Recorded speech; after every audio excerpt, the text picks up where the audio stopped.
ஓம் சாய்ராம். என் அன்பு குழந்தையே, நாளை சதுர்த்தியில் ஓர் அற்புதம் நடக்கும். இந்த சாயப்பா சொல்வதை கேட்டு சந்தோஷமாக தூங்கியும் செல்லமே. உனக்கான வெற்றி தோல்விகளை பற்றி கவலை இல்லை, இன்ப துன்பங்களை பற்றிய எண்ணமும் இல்லை, வாழ்வில் தேறுவதா தவறுவதா என்ற தடுமாற்றமும் இல்லை.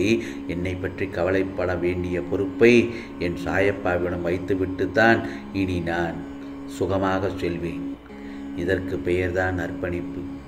இந்த அர்ப்பணிப்பு எனக்கு நிச்சயம் வெற்றியை தரும். இவ்வாறு சாயப்பாவிடம் என்னை அர்ப்பணித்து விட்டாலே நான் எதிலும் தோற்க மாட்டேன் என்பதை தெரிந்து கொண்டேன். ஆம் செல்லமே, நான் மட்டுமல்ல, நீங்களும் தான் சாயப்பாவின் மீது முழு நம்பிக்கை கொண்டு அவர் சொல்வதை முழுமையாக கேள். இந்த நல்ல நாளில், நாளை விநாயகர் சதுர்த்தி, அந்த நல்ல நாளில் மனம் நிறைந்து நானும் விநாயகரும் உனக்கு பல நல்லதொரு வரங்களை தர இருக்கிறோம். இன்று நீ என்னிடம் மனமுருகி கேட்கும் எதுவாயினும் நிச்சயமாக அது நாளை காலை உனக்கு கிடைக்கப் போகிறது. ஆம் செல்லமே, உன் மனதில் இருக்கும் வேண்டுதல்களை என் பாதத்தில் வைத்துவிடு. அதை நான் உனக்கு நிச்சயமாக நிறைவேற்றி தருவேன் என்று உனக்கு நான் ஆசீர்வதிக்கிறேன். ஆம் செல்லமே, கவலைப்படாதே. சாயப்பா எத்தனையோ துன்பங்களை கடந்து வந்து விட்டேன். ஆனால் மனதில் மட்டும் ஏதோ ஒரு பயம். இந்த வாழ்க்கை என்னவெல்லாம் கற்றுத்தரப்போகிறதோ என்றுதானே மனதில் அசை போட்டு கொண்டிருக்கிறாய். ஆனால் இனி வாழ்வில் புலம்புவதற்கும் பயப்படுவதற்கும் ஒன்றுமே இல்லை. எல்லாவற்றையும் நீ கடந்து வந்து விட்டாய். ஏமாற்றமான உன் வாழ்க்கை இனி ஏற்றம்தான் தரப்போகிறது.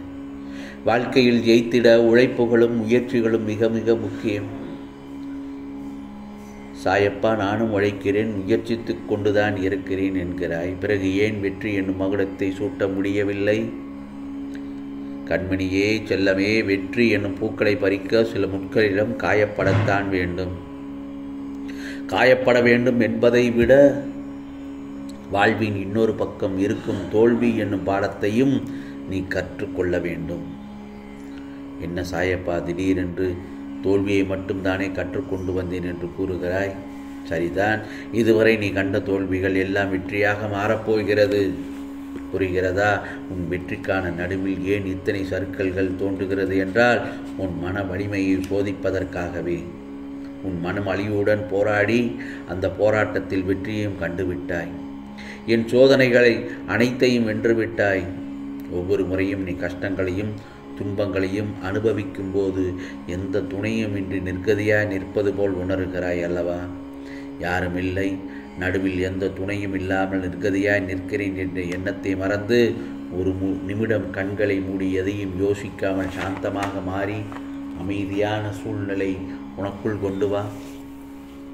கொண்டு வந்து விட்டாயா? ஓம் சாய்ராம் என்று சொல்லிக்கொண்டே இரு. அந்த நிமிடம் நிற்கின்றதே, இந்த சாயப்பாவின் பிடியில்தான் உன்னை நான் தாங்குகிறேன் என்பதை மனமாற உணர்வாய். உன் வாழ்வில் என் துணையோடு பல மங்களகரமான நிகழ்வுகள் உண்டாகும். அந்த நேரத்தில் மயங்காதே, கலங்காதே என் செல்லமே. காலம் பொன் போன்றது. உன் வீட்டில் நல்லது நிச்சயமாக நடக்கும்.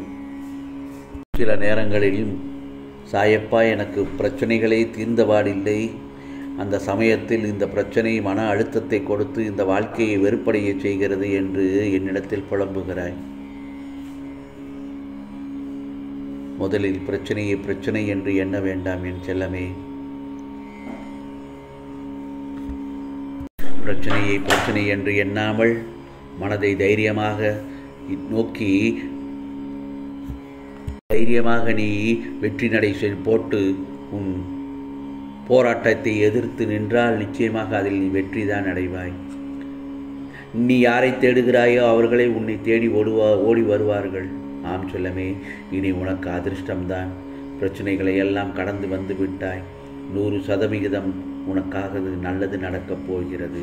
நீ நினைத்தது அனைத்தும் உன் காத்திருப்பு நாட்கள், அதாவது நீ பொறுமையாக காத்திருந்த நாட்கள் அனைத்தும் முடிவடைந்து விட்டது. இப்போது உனக்கு ஒரு புது நம்பிக்கை பிறந்து விட்டதா? உன் அழுகுரலும் புலம்பலும் பார்த்து ஷீரடியிலிருந்து உன் சாயப்பா உன் இல்லம் தேடி வந்திருக்கிறேன். அதிர்ஷ்டத்தை கொடுக்க வந்துள்ளேன். மிகப்பெரிய மங்கள செய்தியை எதிர்பார்த்தவர்களுக்கும் கொண்டு வருகிறேன். சந்தோஷமாக பெற்றுக்கொள் என் செல்லமே. நிச்சயமாக நல்ல தீர்வே கிடைக்கும். விரைவில் உன் வீட்டில் சுபகாரியம் நடக்கப் போகிறது. அதை இந்த சாயப்பா நடத்தி வைப்பேன். உனக்கு பல கஷ்டமும் வராது. உன் போராட்டம் நிறைந்த வாழ்வில் நாளை உனக்கு பெரும் மகிழ்ச்சி காத்திருக்கிறது. போதும் என் செல்லமே, இன்றோடு நீ பட்ட கஷ்டங்கள் எல்லாம் முடிவுக்கு வரப்போகிறது. நாளை உனக்கு பொன்னான பொற்காலம்தான். நீ நிதானத்தை இழக்காதவரை வாழ்க்கையில் தோல்வியே இல்லை. இந்த பிரபஞ்சத்தில் உள்ள ஒவ்வொரு மனிதனுக்கும் தனித்ததோர் ஆற்றல் உண்டு. எனவே உனக்கும் ஒரு ஆற்றல் உண்டு. அதை வாழ்வின் முன்னேற்ற பாதையில் பயன்படுத்தி பயணித்தால் அது நல்லதொரு விளைவை தருகின்ற நிலைக்கு உன்னை கொண்டு போய் சேர்க்கும் என்பது உண்மை என் செல்லமே. சில நேரங்களில் என் செல்லப்பிள்ளை நீ பாசத்திற்காக ஏங்குகிறாய். அது உனக்கு கிடைக்காமல் போகும்போது, நீ உதாசீனப்படுத்தும் போதும் நீ அடையும் துன்பத்தை காண சகிக்க முடியவில்லை. உனது ஏக்கம் எனக்காக, உன் சாயப்பாவுக்கு மட்டுமாகவே இருக்கட்டும். கவலைப்படாதே. ஆம் செல்லமே, உன்னை பற்றி யார் என்ன வேண்டுமானாலும் பேசட்டும், எப்படி வேண்டுமானாலும் பேசட்டும். எதை பற்றியும் கவலைப்படாதே. ஆம் செல்லமே, நீ எதை செய்ய நினைத்தாலும் நீயாகச் செய். கூட்டு சேர்ந்து செய்ய முயற்சிக்காதே. உன்னுடைய உழைப்பு வீணாகிவிடும். நீ எதிர்பார்த்தது தடைபடும் என்று நினைக்காதே. தன்னிச்சையாக செய். உன் சாயப்பா நான் இருக்கிறேன் உனக்கு பக்கபலமாக. உன்னுடைய பாதையில் தைரியமாக சென்று கொண்டே இரு. நான் உனக்கு இருக்கும்போது நீ யாரையும் தேடிச் சென்று உனது விருப்பத்தை சொல்ல முயற்சிக்க வேண்டாம். முதலில் உன் மீது நம்பிக்கை வை. உன் மீது நீ வைக்கின்ற நம்பிக்கையே என் மீது நீ வைக்கின்ற நம்பிக்கையாகும். ஆம் செல்லமே, இனி வரும் தருணத்தில் ஜெயிக்கப் போவது நீயாகத்தான் இருப்பாய். என்னால் எதுவும் முடியும் என்ற நம்பிக்கையோடு இரு. நிச்சயம் அது முடியும். காரணம், உனக்குள் இருப்பது உன் சாயப்பா நான் தானே. நான் இருக்கிறேன் நிழலாக உனக்கு. நீ செல்லும் இடமெல்லாம் நான் உனக்கு நிழலாகத்தான் இருக்கிறேன். கவலைப்படாதே என் செல்லமே. நாளை சதுர்த்தியில் உனக்கான நல்லதொரு நிகழ்வுகள், பல அற்புதங்கள் எல்லாம் நடக்கப் போகிறது.